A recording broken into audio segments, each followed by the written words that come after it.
தமிழகமெங்கும் கிளைகள் கொண்ட Annamal institute of hotel management and hospital management படிப்பில் சேர்வதற்கான அட்மிஷன் நடைபெறுகிறது. மணி சார், குறை பிரசவத்தில் தாவேக்கா வெற்றி, இந்த ஆட்சி நீடிக்காது அப்படின்னு முன்னாள் அமைச்சர் சிவசங்கர் சொல்றாரு. அதே நேரத்தில் பதவி போன கடுப்பில் அறிக்கையாக விடுகிறார் ஸ்டாலின் சார் அப்படின்னு முதலமைச்சர் விஜய் சொல்றாரு. தொடர்ந்து ஸ்டாலினை குறிவைத்து விஜய் செய்யக்கூடிய இந்த அரசியல் எந்த நோக்கம் சார்? இல்லை, பிரச்சனை என்னென்னா குறை பிரசவத்தில் தாவேக்கா ஆட்சி வெற்றின்னு ஒருத்தர் சொன்னார்ல, ஆட்சி நீடிக்காதுன்னு. அவர் எந்த தொகுதியின் சட்டமன்ற உறுப்பினர், அந்த தொகுதியில் என்ன பண்ணார்? குன்னம் தொகுதி சார். விசிகா ஆர்ப்பாட்டம் பண்ணும்பொழுது ஆராஜா வந்து அபாசமாக பேசியதுக்காக என்ன கல் எடுத்து எரிந்த கூட்டத்திற்கு ஆர்கனைசர், அல்லது பின்னால் இருப்பவர், அல்லது ஆதரவு கொடுத்தாக வேண்டிய கட்டாயத்தில் இருப்பவர், அல்லது அந்த கட்சிக்காரர், அப்படி ஏதாவது சொல்லுவாங்களாமா. அதனால் அவர் இன்றைக்கி வந்து சிவசங்கர் சொன்னது என்பது வந்து சிரிப்புக்குள்ளதாயிரும். கூட இருந்த விசிகாவை அவங்க மட்டும் ஆர்ப்பாட்டம் பண்ணிட்டு போகிறாங்க ஜனநாயக, அதை கூட ஆளுங்கட்சியாக இருக்குது தான் நினச்சிக்கிட்டு இருக்கார் போல இருக்குது. அவர் அப்படி பண்ணவர், வயலண்ட்டாக இதுவரை வந்து வயலன்ஸ் எல்லாம் பண்ணலாங்க, இப்படி பண்ணவர் அவர் தான் சொல்லியிருக்கார். அதனால் அவர் என்ன பிரசவம் என்பது தான் தெரிந்தாகணும். அவருடைய கட்சியும் தேர்தல் ரிசல்ட்டில் என்ன பிரசவம்னு சொல்லணும், முழு பிரசவமாக என்னான்ட்டு. அவருக்கு தான் பிரச்சனை. பதவி போன கடுப்பில் அறிக்கை விடுகிறார்னு சொல்லி ஸ்டாலின் சார் சொல்கிறார் விஜய்னா. இன்றைக்கி விஜய் திருச்சிக்கு வந்திருக்கிறாரு, திருச்சியில் வரவேற்பு கொடுக்கப்பட்டிருக்கு. அதில் வந்து குறைவான எண்ணிக்கையில் தான் வரலான்னு அந்த கியூஆர் கோடு படி குறைவான எண்ணிக்கையில் தான் வந்திருக்காங்க. கல்லூரி வளாகத்திற்குள்ள 5000 பேர் அதில் பேசியிருக்கிறாரு. என்னன்னு சொன்னால், இன்று முரசொலியில் இருக்கக்கூடிய திராவிட முன்னேற்ற கழகத்தினுடைய அதிகாரப்பூர்வமான ஏடு முரசொலியினுடைய தலையங்கம் தலைப்பே என்னன்னு சொன்னால், 20 நாட்களிலேயே இருண்ட காலம், 20 நாட்களிலே இருண்ட காலம் என்பதுதான் தலைப்பு. அதனால் ஒவ்வொரு சின்ன விஷயத்தையும், இப்பொழுது நிச்சயமாக சின்ன விஷயம் இல்லை, அங்கங்கே நடக்கிற வன்முறைகள் வந்து எதுவுமே ஏற்றுக்கொள்ளப்பட முடியாதது, அது கடுமையான நடவடிக்கை எடுத்தாகணும். இன்றைக்கி இல்லைனாலும் நாளைக்கு அது வந்து மாற்று கருத்தே இல்லை. அதில் அது விஜயாக இருந்தாலும் சரி, ஸ்டாலினாக இருந்தாலும் சரி, எடப்பாடியாக இருந்தாலும் சரி, யார் ஆட்சியில் இருந்தாலும் நம்ம வந்து அதை கேட்க வேண்டிய நிலையில் இருக்கிறோம். ஏன்னா அதுக்கு காரணங்கள் வந்து இருக்குது, என்ன காரணங்கள் இருந்தாலும் இல்லையா, அரசு யார் கையில் இருக்கோ அவங்க தான் செய்தான். சரி, அதனால் அது பொறுப்பு அதுதான். அதில் அவர் சொல்வது, தொடர்ந்து இந்த மாதிரி நீங்கள் பிரச்சனையெல்லாம் கிளப்பிகிட்டே இருக்கிறீங்களே, கேலியும் கிண்டலும் பேசிக்கிட்டு தற்கொலைங்கிறீங்க, உங்களுக்கு ஓட்டு போட்டால் அந்த மக்கள் வந்து தற்கொலை இல்லை, எங்களுக்கு ஓட்டு போட்டால் தற்கொலையா அப்படின்னு சொல்லி போட்டு கேட்டுட்டு, எளிமையாக மக்களுக்கு புரிகிற பாணியில் கேட்டுட்டு, அதற்கு பிறகு நீங்கள் இப்படியெல்லாம் விமர்சனம் பண்ணிக்கிட்டே இருங்க, அப்போ தான் எங்களுக்கு எனர்ஜி இருக்கும், என்ன எனர்ஜிக்கு பூஸ்டாக இருக்குங்கிறார். அதை வந்து நேரடியாக பார்க்குறோம். அவங்க வந்து ஒவ்வொரு நாளும் வந்து அதாவது 6 மாதங்கள் நாங்கள் அமைதியாக இருப்போம் என்று சொன்ன வாய் தான் இப்படி வந்து செய்துட்ருக்காங்க என்பது. அது இந்த வாய் இந்த வாயின்னு நம்ம வந்து போக போகிறதில்ல. நகைச்சுவை நடிகருக்கு துறை வைக்கோன்னு மக்களவை உறுப்பினர் ஒருத்தர் திருச்சிக்காரர் அல்ல, அவர் திருச்சியில் நின்று வெற்றி பெற்றவர். அவர் போய் வரவேற்கிறார். என்னடா விஜய, ஒரு முதலமைச்சரை ஒரு எம்பி எங்கள் தொகுதிக்கு வரும்போது வரவேற்க வேண்டாமான்ட்டார். என்னடா இது அம்பா போச்சு. நீங்கள் வந்து இப்படி தான் ஆரம்பிக்கும். அது தேமுதிகவில் இருக்கக்கூடிய எம்எல்ஏக்கள்லாம், எங்கள் தொகுதி மக்கள் முக்கியம் இல்லையா, அதுதானே ஜெயலலிதா பார்க்க போனோம் முதலமைச்சரை அப்படின்னு சொன்னாங்களே, அந்த மாதிரி. ஏன்னா 22ஆம் தேதி பொதுக்குழுன்னு சொல்லியாச்சு. ஆமாம், அதே துறை வைக்கோ ஒரு நாள் முன்னாலேயே என்ன சொல்லிட்டாருன்னு சொன்னால், என்ன எப்படி குதிரை பேரம்லாம் சொல்கிறீங்க, அதுதான் எங்கள் அப்பான்னு சொல்லலை, என்ன பொதுச்செயலாளர் சொன்ன மாதிரி கம்பராமகிருஷ்ணன், அனிதாராகிருஷ்ணன் அதெல்லாம் சொல்லிவிட்டு என்ன அதை நியாயப்படுத்தியும் சொன்னார் இல்லையா.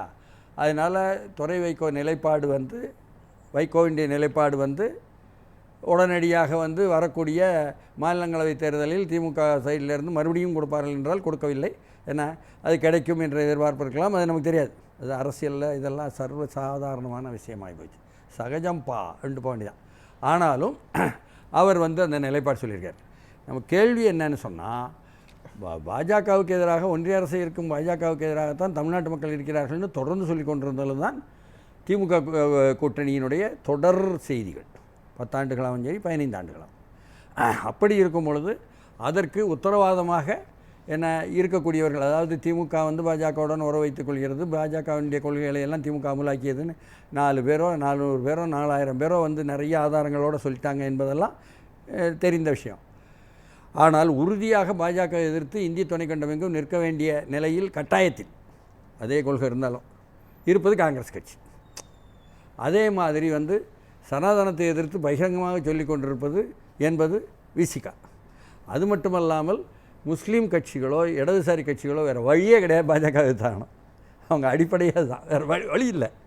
இப்போ இவர்கள் எல்லோருமே திமுக பக்கம் இருக்கும் பொழுது திமுகவுக்கு அந்த இமேஜ் இருந்துச்சு, ஓ பாஜக எதிர்ப்பு போல் இருக்குது, உண்மை போல் இருக்குது அப்படின்னு. இப்போ எல்லோரும் இந்த பக்கம் வந்துட்டாங்க. ஸோ அடிப்படையே போயிட்டு எதை வைத்து கொண்டு தமிழ்நாட்டில் நிற்க முடியும் என்றும் தொண்டர்களை தக்க வைத்து கொள்ள முடியும் என்று நினைத்தார்களோ திராவிட முன்னேற்ற கழக தலைமை, அந்த அடிப்படையே போயிட்டு. இல்லை, மனிதநேய மக்கள் கட்சி, மனிதநேய ஜனநாயக கட்சியெல்லாம் அந்த பக்கம் தானே. மனிதநேய மக்கள் கட்சி பற்றியிலிருந்து எல்லோரும் நண்பர்கள், எனக்கு உள்ளே நடக்கிறதெல்லாம் நான் சொல்ல முடியாது. என்னென்னா நான் ஒன்று சொன்னாங்க, தனித்தொகுதியில் இனிமேல் தனிச்சின்னத்தில் தான் நிற்போம்னு செயற்குழு கூட்டு முடிவெடுத்தாங்க. முடிவெடுத்து வெளியே சொன்னது தான் சொல்ல முடியும். அதுதான் நியாயம். ஏன்னா அதனால் இந்திய யூனியன் முஸ்லீம் லீக் அந்த காலத்திலிருந்து காங்கிரஸுடனும் இதில் யூடிஎஃப்பில் கேரளாவில் இந்திய துணைக்கண்டம் எங்கும் எதிராகவும் இருக்கக்கூடிய கட்சி தானே, ஒரு பெரிய முஸ்லீம் கட்சி என்பது போதும் தானே. ஏன்னா சார் இது ஒரு கேள்வி சார், இப்போ தீய சக்தியோடு சேர்ந்து தீர்ந்த சக்தியும் இணைஞ்சிட்டாங்க அப்படின்னு விஜய் சொல்கிறாரு. இன்னொன்று, நான் திமுகவை தான் எதிர்ப்பேன், மற்ற கட்சிகளெல்லாம் இப்பவும் எதிர்க்க மாட்டேன், அவங்களெலாம் இடையில வரக்கூடாது, வந்தால் அவங்களுக்கு என்ன நடக்கும் அப்படின்னு தெரியாது அப்படின்னா விஜய் ஒரு மிரட்டல் தோணி. இது விஜய் சொல்லவே வேண்டாம், இது மிரட்டலும் இல்லை, யதார்த்தத்தினுடைய படப்பிடிப்புன்னு சொல்லுங்கள் இது பேர். இன்றைக்கி வந்து அதிமுகவினுடைய கட்சியில் கீழே வந்து என்ன போய்கிட்டு இருக்கு, இதுவரை வந்து கட்சி கட்டி காப்பாற்றியவர் எடப்பாடியார். அப்போ வந்து கீழே உள்ள கிளை செயலாளர் கூட போக மாட்டாங்க வெளியே போல். அதாவது நீங்கள் வந்து சசிகலா போன பொழுதும் சரி, ஓபிஎஸ் போன பொழுதும் சரி, தினகரன் போன பொழுதும் சரி, என்ன மனோஜ் பாண்டியன், மைத்திலிங்கம் எல்லாரும் போன பொழுதும் சரி, என்ன வெல்லமண்டி நடராஜன் எல்லோரும் போன பொழுதும் சரி, இவர் கோபிச்செட்டிப்பாளையம் செங்கோட்டையன் போன பொழுதும் சரி, எந்த கிளை செயலாளர் கூட போகலை. அந்த அளவுக்கு கட்டி காப்பாற்ற முடிஞ்சிச்சு. ஆனால் இந்த முறை திமுகவுடன் சேர்ந்து அதிமுக எடப்பாடியாரை முதலமைச்சர் ஆக்கலாம் என்பதற்கு அவர் தலையசைத்த காரணத்தினால் கீழே வந்து வேறு மாதிரி எதிரொலிக்கும். ஏன்னா அவர்களுக்கு வந்து திமுக தீய சக்தி. இப்போது வந்து வெளியே வந்து சொல்லும் பொழுதே இன்றைக்கி அதிமுகவில் உள்ளபடியே வந்திருக்கக்கூடிய பிரச்சனைகளையோ, இந்த குதிரை பேரம் என்று சொல்லப்படுவதையோ, அல்லது 4 பேருக்கு ராஜினாமாவை ஏற்றுக்கொண்ட பேரவைத் தலைவருடைய நிலைப்பாட்டையோ, கொரோனாவில் விஷயத்தில் முடிவு செய்யாத பேரவைத் தலைவருடைய நிலைப்பாட்டையோ கேள்வி கேட்டு நீதிமன்றம் போவோம்னு சொல்லி அதை வந்து ஒரு மிரட்டுற அளவுக்கு தக்க வைப்பது யார்? வழக்கறிஞர் பிரிவுக்கு மாநில சபை உறுப்பினராக இருக்கக்கூடிய இன்பதுரை இல்லையா? அந்த இன்பதுரையை என்ன சொல்கிறாரு, தீய சக்தி உங்களுக்கும் திமுக தீய சக்தி, தாவேக்காக்கும் எங்களுக்கும் திமுக தீய சக்தி, அப்போ நாமெல்லாம் சேரனா நீங்கள் அங்கே போய் சேர்ற அப்படின்ட்டு அந்த அந்த அந்த கேள்வி கேட்குறாரு. அதாவது கேள்வி கேட்குறாரு தவிர எடப்பாடியாரோ அதிமுகவோ எடப்பாடியார் தலைமையில் உள்ள அதிமுகவோ கூடி பாண்டிச்சேரியில் கூடியதும் என்ன திமுக நமக்கு ஆதரவாக இருக்கிறது, நாம் வந்து பொறுப்பெடுக்க போகிறோம், அமைச்சர்களாக போகிறோம் என்ற செய்தியோ சும்மா வந்து வெறும்ன கசிந்தோ அல்லது கற்பனையிலையோ வந்த செய்தி அல்ல என்பது நாடறிந்த செய்தி. அப்படி இருக்கட்டும், இருந்தால் கூட ஒரு பெரிய கட்சியை நாங்கள் பார்த்துக்கிறோம் அப்படின்னு சொல்கிற அளவிற்கு முதலமைச்சராக இருக்கக்கூடிய விஜய் ஒரு ஸ்டாண்ட் எடுக்கிறார். சொல்லக்கூடாதுன்னு சொல்கிறீங்களா? யதார்த்தத்தில் அப்படி நடக்கலைன்னு சொல்கிறீங்களா? சொல்லலாம். இதெல்லாம் வந்து ஒரு அவமானப்படுத்துகிற மாதிரி பாணின்னு சொல்கிறீங்களா? அவமானப்படுத்துகிற மாதிரி பாணி. ஒரு பெரிய கட்சியை நாங்கள் நல்ல விஷயம். எல்லா பெரிய கட்சிகளும், அதாவது ரஷ்யாவுடைய புரட்சி தலைவர் லெனின் சொல்வார், உங்களுடைய கொள்கையை பொறுத்து நீங்கள் சிறிய கட்சியாக இருந்தாலும் பெரிய கட்சியாக வளர்வீர்கள், உங்கள் கொள்கையை பொறுத்து நீங்கள் பெரிய கட்சியாக இருந்தாலும் சிறிய கட்சியாக சுருங்கி போவீர்கள் மாதிரி. அதே மாதிரி திமுக எதிர்த்து தீய சக்தின்னு சொல்லிக்கிட்டு இருந்த அதிமுகவில் நான் சொன்ன மாதிரி வெளியே போகவே இல்லை ஆட்கள். இப்போ வேடசந்தூர்லேருந்து அப்படியே 5000 பேர் போனாங்க, 500 பேர் போனாங்க, இப்படியெல்லாம் வருதில்ல ஒவ்வொரு இடத்துலையும். அதாவது இன்றைக்கி உள்ள எம்எல்ஏக்கள் போனது வந்தது ராஜினாமா பண்ணது என்பது தான் விவாதிக்கப்படுது. எம்எல்ஏ அல்லாதவங்க இருக்காங்கல்ல, ஏன் வெல்லமண்டி நடராஜன் கூட முன்னாள் அமைச்சர், அது வந்து இன்றைக்கி எம்எல்ஏ இல்லைங்கிறதுனால வெளிப்படையாக வரல, விஷயம் வந்து பிரபலமாகலை. ஆனால் கீழே போவதற்குல்ல அது நடந்திருக்கு. எரோஷன் என்று சொல்கிறோமே, அது நடந்திருக்கு. அப்போது அவர் வந்து தீர்ந்து போகிற கட்சி என்று சொல்வதில் யதார்த்தத்தினுடைய படப்பிடிப்பாக இல்லையா என்று பார்க்கணும். இதை எப்படி தக்க வைத்து கொண்டு எப்படி மீண்டும் வந்து திமுக எதிர்ப்பை எடுத்துக்கொண்டு என்ன எடப்பாடியார் வெளியே வரப்போகிறார், பாஜகவையும் விட்டு விட்டு வரப்போகிறார். அப்படி வந்தால் என்ன அவருக்கு அதிமுக வழிக்கு உண்டே, வாய்ப்பு உண்டே, எதிர்காலம் உண்டே என்று கருதலாம். யாராவது அது செய்ய போகிறாரு நமக்கு தெரியாது. ஆனால் அதை வி.கே. சசிகலா சொன்னாங்க, திமுகவுடன் சேர்ந்தது நான் எப்பவும் ஏற்றுக்கிட முடியாதுன்னாங்க. திமுகவில் போய் ஓபிஎஸ் சேர்ந்தது ஏற்றுக்கிட முடியாதுன்னாங்க. அதுதான் தீய சக்தி அப்படின்னு சொன்னாங்க. அதை எதிர்த்து தான் நிற்கணும். அதிமுக வேண்டிய அடிப்படையாக தான். அதை வைத்து தான் கீழே கடைசி தொண்டன் வர நின்னான். அது சரி தப்புன்னு நான் வரல, இப்போது வெளியிலேருந்து பார்க்குறேன். அப்போது அப்படிப்பட்ட அந்த தொண்டர்களை தக்க வைப்பதற்கான அந்த உயிர் இருக்க, நீங்கள் வந்து பொதுச் செயலாளர் ஆனதுனால நீங்கள் வசதியாக இருப்பதனாலேயோ அல்லது வந்து நீங்கள் தொடர்ந்து 4.5 ஆண்டு ஆண்டதுனாலேயோ அதனால் அவர்களுக்கு தேவையான அளவுக்கு எல்லாம் செய்து கொடுப்பதுனாலேயோ நிற்கலை. அது வெளியில் மற்றவங்க சொல்லுவாங்க. உணர்வுபூர்வமாக நின்னாங்க. நம்ம கிராமங்களில் பார்க்குறோம். அவங்கெல்லாம் போகிறாங்கன்னு சொன்னால் திமுகவுடன் நீங்கள் சேர்ந்துட்டா அப்புறம் அவங்களுக்கு புஷ் எல்லாம். ஏன்னா எம்ஜிஆர் ஜெயலலிதான்னு அவங்க பார்த்தது திமுக எதிர்ப்பு என்பதில் தான். அதனால் அடிப்படையில் தீர்ந்து போவதற்கான சூழலில் போய் நின்னால் அவங்க தான் தப்பிச்சு வரணும். அது அவர்களுக்கு முன்னால் இருக்கக்கூடிய சவால். ஆனால் அதிமுகவை ஒரு களத்தில் சந்திச்சுதானே சார் ஆகணும். இவ்வளவு நீங்கள் எளிமையாக அதிமுக கடந்து போயிட முடியாது இல்லை விஜய்? கடந்து போக முடியாது என்பது தான் நமது நிலைப்பாடு. தமிழ்நாட்டில் வந்து நீங்கள் வந்து திமுகவை விட பெரிய கட்சி அதிமுக, கீழே மக்கள் மத்தியில் உறுப்பினர் என்ற ரீதியிலெல்லாம் பார்க்கும் பொழுதும் செல்வாக்கு என்ற ரீதியிலையும் என்பதெல்லாம் உண்மை. ஆனால் அது கடந்த கால உண்மையாயிடுச்சே. உங்களுக்கு பிரச்சனையே இதெல்லாம் மறுக்கவே இல்லை. ஆனால் இதெல்லாம் கடந்த காலம் ஆகிப்போச்சே. எப்படி ஆகிப்போச்சு? மற்றும் பலர்னு சொன்னாரா இல்லையா? மற்றும் பலர்னு சொல்லும் பொழுது விஜய் என்னடா கொஞ்சம் ஓவராக சொல்கிறாரே என்ற நினைப்பது உண்டு, எல்லோருக்கும் உண்டு. ஆனால் மற்றும் பலராக ஆயிட்டீங்களே. அப்போது அவர் என்ன தீர்க்கதரிசியா அந்த விஜய்ங்கிறவர்? என்ன மற்றும் பலர்னு சொன்னார்.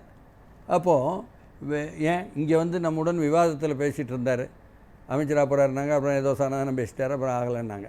அவர் கூட ஏங்க எப்போ பார்த்தாலும் எடப்பாடியவே திட்டிக்கிட்டு இருக்கீங்க, நீங்கள் திமுக தானுங்க பேசணும், டிவிக்கே திமுக தானே சொல்கிறாரு திமுக தலைவர் அப்படிங்கும்போது அப்படி தாங்க சொல்ல சொன்னாங்கன்னார். சரிதானா? அப்போது தயாரிக்கப்பட்டதே அப்படிப்பட்ட ஒரு சக்தியும் இருக்கிறது என்பதையெல்லாம் புரிந்து கொள்ள வேண்டியிருக்கு. எது எப்படி இருந்தாலும் இந்த மற்றும் பலர் என்பதற்கு பொருள் புரியாமல் இருந்தேன் நான் கூட. தேர்தல் முடிவுக்கு பிறகு புரிந்து விட்டது. மற்றும் பலரில் யாரை சேர்த்துருக்காங்க? மற்றும் பலர் என்று அதிமுகவை தான் சொன்னார். ஓகே, புரியுதுங்களா? திருப்பி திருப்பி சொன்னார்.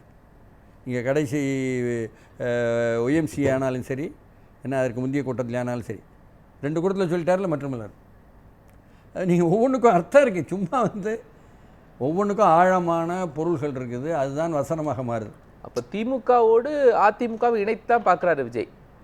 நம்ம நாடு பார்த்துருச்சே. சிபிஎம், சிபிஐ, ஐயூஎம்எல், இந்திய யூனியன் முஸ்லீம் லீக், விசிகா, காங்கிரஸ், இவங்கெல்லாம் பார்த்துட்டாங்க. நீங்களும் நானே யார்? திமுக கூட உள்ளவங்க அவங்க தானே சொன்னாங்க இப்படி தான் கேட்டாங்க அப்படின்ட்டு.